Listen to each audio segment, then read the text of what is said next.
Jesus nos advertiu que nos últimos dias isso aconteceria. O verdadeiro servo, o verdadeiro profeta, nunca falha em permanecer exatamente com assim diz o Senhor. Moisés permaneceu com o Senhor. Ele foi um sinal. Ele foi um sinal para Israel que seus dias de libertação estavam próximos. E ele foi um sinal para o Egito que o dia de seu fim estava próximo, porque eles foram tragados ali no Mar Morto mais tarde. Todo o exército de Faraó.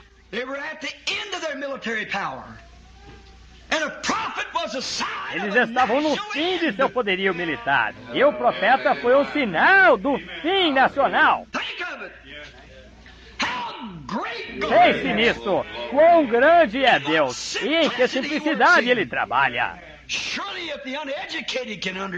Seguramente, se o que não tem instrução pode entender isso, o instruído deveria. Os escravos nos buracos do Egito, onde amassavam lama, puderam entender que esse era um profeta de Deus e que a hora estava próxima, quanto mais deveria o palácio de Faraó saber disso. Porém, esse é o tipo que não sabe disso. Esse é o tipo que sempre falha em ver. E aquele Moisés ficou olhando através daquelas janelas para aqueles filhos de Israel passando para Israel, para Faraó, eles eram escravos estranhos. Para Moisés, eles eram os eleitos de Deus. A Bíblia disse que Moisés escolheu, em sua própria escolha, sofrer a reprovação de Cristo, considerando riquezas maiores do que os prazeres do pecado, pois ele tinha recompensa ao galardão. Moisés sabia que eles não eram amassadores de barro. Eles eram um povo com uma promessa. Ele próprio, ele sabia quem ele era. Ele não podia dizer-lhes, eles tiveram que compreender isso eles mesmos. Ele mesmo sabia como sua obra havia de ser feita. Ele sabia que Deus o havia levantado para esse propósito. Porém, ele não podia dizer-lhes. E enquanto eles estavam cegos para isso, ele nunca se revelou claramente, até que eles reconheceram. Então, eles viram esse sinal, e eles o conheceram. Ele disse, eu darei a Israel um sinal. Tome essa vara, torne-a em serpente. Se eles não ouvirem a isso, então coloque sua mão em seu peito, tire-a, cure-se da lepra, então eles crerão nisso. Então, se eles não ouvirem isso, tome das águas do Nilo ali embaixo, derrame-as sobre a terra seca, e todas as águas tornar-se-ão em sangue. Isso foi um sinal nacional. O povo crerá nisso quando aqueles que estão prontos para receber crerão nisso, quando eles virem o sinal de Deus se movendo. Porém, a nação tem que ter algo diferente. Desse modo, ele dá a tudo um sinal. Deus usou um homem, um humilde homem, um profeta, para ser um sinal do fim daquela condição nacional ali. Levanta-nos um outro. Levanta-nos um outro. E se o povo de Deus fosse em oração buscar tal coisa, ele o levantaria. É o povo que tem que tomar essa carga. Eles têm que acordar. Eles têm que compreender. Eles têm que saber em que dia nós estamos vivendo e qual é a situação em torno de nós antes que eles alguma vez acordem. Você segue diretamente vivendo do mesmo modo que você sempre fez. Tenho que construir uma casa nova no ano que vem. Eu tenho que comprar um carro melhor do que os dos Joneses. Eu tenho que fazer isso. Tanto nisso. Quando você compreende que não importa, isso está bem. Porém, você deve compreender, irmão, que toda esta coisa perecerá. Jesus disse, e não temais os que matam o corpo. A bomba atômica da Rússia. Não temais aquele que pode tornar esse corpo em pó vulcânico em alguns minutos. Porém, temei aquele que pode tornar o corpo desta maneira e lançar a alma no inferno. Isso mesmo. Como eu estava falando com um médico no hospital quando a minha mãe estava ali.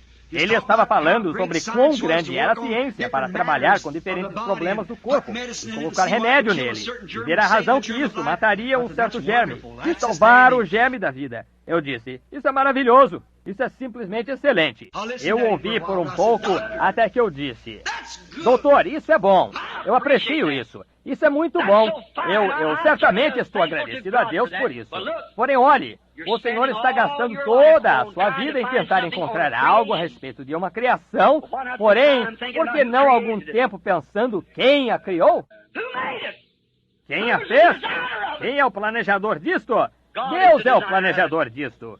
Quanto maior é o Criador do que a criação que Ele fez? Porque nós colocamos tanta ênfase na criação quando nós não pensamos sobre o Criador que fez os céus e a terra, e fez o corpo e a vida, e pode destruir isso a qualquer hora que Ele desejar, porque é dele. Isto vem a ser uma coisa maravilhosa com a qual trabalhar, o corpo humano. Nós apreciamos isso. Eles podem transferir um olho de um homem para um outro, tirar aquelas pequeninas cordinhas e tirar um olho da cavidade ocular de um homem e colocá-lo dentro da cavidade ocular do outro homem. E esse homem pode ver com esse olho. Isso é uma coisa maravilhosa. Costumava ser que uma mãe, quando ela fosse dar à luz o nenê, e o nenê não pudesse nascer, ela fosse formada assim, e o nenê não pudesse nascer, a mãe e o nenê ambos morriam. Isso era certo. Porém, raramente se ouvia falar disso. Era diferente. Talvez nunca. Porém, hoje, eles poderiam levar essa mãe, depois que já estivesse na condição de ter o nenê, e quando a mãe esteja ainda que quase na hora do parto, eles podem levar essa mãe a uma sala e dar-lhe uma pequena anestesia e remover essa criança. Ter um normal, um nascimento, tirar o nenê. Nós valorizamos isso. Diga-me um sistema... Pare uma válvula aqui em algum lugar, nesse sistema de água na cidade, e observe o que acontece na válvula principal. Ela explodirá. Todavia, nós podemos cortar uma perna, amputar um braço, e através do milagre de Deus, Ele desvia esse sangue de alguma outra maneira. A segunda vez, eu faço correr em volta disso por algum outro caminho para salvar a vida da pessoa. Quem pode fazer isso? Diga-me. Corte a artéria, corte o encanamento principal aqui em algum lugar na água quando ela está bombeando de uma válvula. O que fará? Tente isso uma vez e descubra o que acontece. Não há outra maneira de desviar. Ela tem que fazer pressão de volta na válvula. Se Deus não fizesse um caminho para esse sangue desviar por si próprio, instantaneamente, uma vez que retroceda até o coração, e você estaria morto. Toda vez que você esticasse o seu dedo, seria morte instantânea. Toda vez que você cortasse em algum ponto, isso abriria uma artéria, ou algo assim. Seria morte instantaneamente. Se cortasse o seu dedo, você estaria morto. Simplesmente isso. Isso faria pressão de volta para dentro de seu coração, novamente, e isso o mataria. Porém, Deus... Agora, nós pensamos que isso é maravilhoso. Nós pensamos, isso é maravilhoso. E nós apreciamos como a ciência tem. Eles podem unir essas artérias e impedi-las de sangrar. Isso é tudo muito bom. Porém, quem foi que desenhou isso? Veja, nós olhamos para toda a criação e esquecemos o Criador dela. Está vendo? Nós estamos olhando para as coisas naturais e esquecemos todas as coisas espirituais. Isso é o que nós fazemos. Agora, os profetas de Deus, eles têm a palavra dele. Essa é a razão que as pessoas creem nele. Essa é a razão que Deus disse para Moisés. Ele disse lá atrás em Gênesis, muitos em Êxodo, de ponta a ponta, se houver alguém entre vós que seja espiritual ou profeta.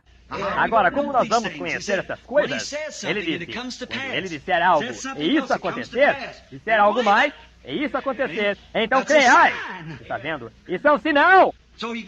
Deste modo, ele dá sua palavra não para os líderes, não para os ditadores, porém para os profetas. Khrushchev não é um sinal para o mundo.